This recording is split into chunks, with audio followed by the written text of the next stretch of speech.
I've never been ashamed to say I work for Columbus Castings, and I mean, I get the excitement of this is so much history, and to be a foundryman, you know, is something to get excited about, and to be part of like a brotherhood here.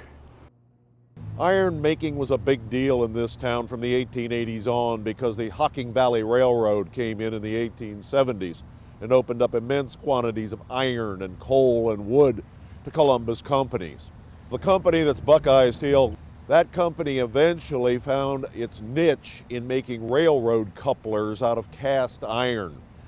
The company that had started out as the Hayden Iron Foundry went over and became the Buckeye Malleable Iron Foundry Company, later the Buckeye Steel Castings Company, and basically did their business making those railroad couplers and other iron goods.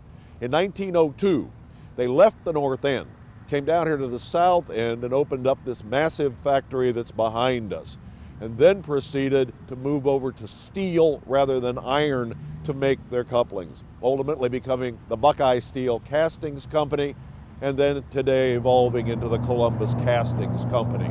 People on the street most of the time refer to us as Columbus Castings. We still have some people that come in that say, is this Buckeye Steel? We're pushing 900 people.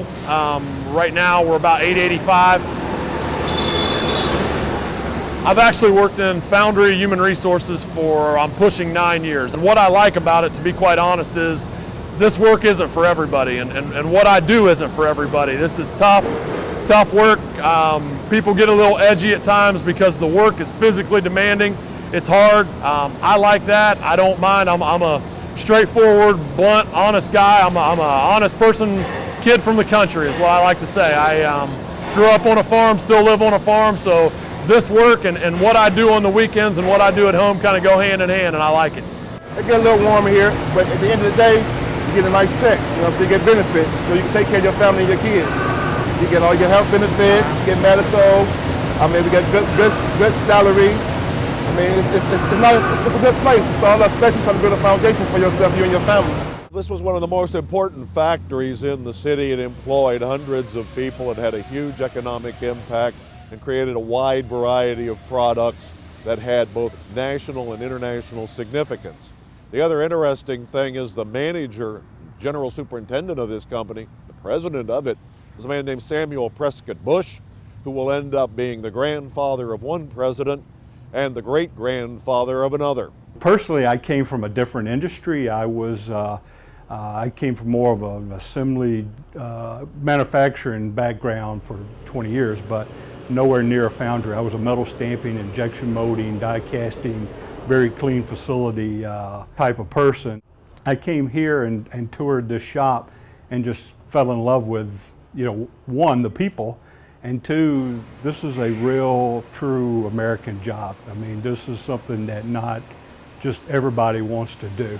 And, you know, you know, I had all this admiration and go, wow, this is what I want to do. I want to be part of this. You know, I want to help a group like this survive, because there's not many of these type of jobs and industries in the U.S. today. They've all died and withered away. We do a good bit of industrial business, a lot of mining, you know, castings for the mining industry, big dump trucks and, you know, big excavators. We do the mass transit, where we do the undercarriage for all the people carriers, Amtrak, light rail, those type of things. Right now we're producing parts for Amtrak. What we're looking at here is our industrial and mass transit molding core making line. These guys will make 80 to 90 pieces every 4 hours, and it'll take that many to manufacture a mass transit frame, which is a people carrying undercarriage. We do core making, we do molding, we do the melting process, and then the components go through a lengthy finishing process, which does burning, annealing, and then final gauging. Well, Buckeye Steel Castings, and later Columbus Castings here, was an important company in town for a variety of reasons, not the least of which the management of this company was very much concerned with the welfare of its workers. So way ahead of other companies, not just here in Columbus, but around the state and around the country. Buckeye Steel was involved in building housing for its workers, providing welfare for its workers, providing recreation programs for its workers, so it had a significant social and cultural impact on the South End as well as an economic one. Columbus Castings is a reminder that at one time Columbus was a steel town. There were 4 steel mills located down here on the South End.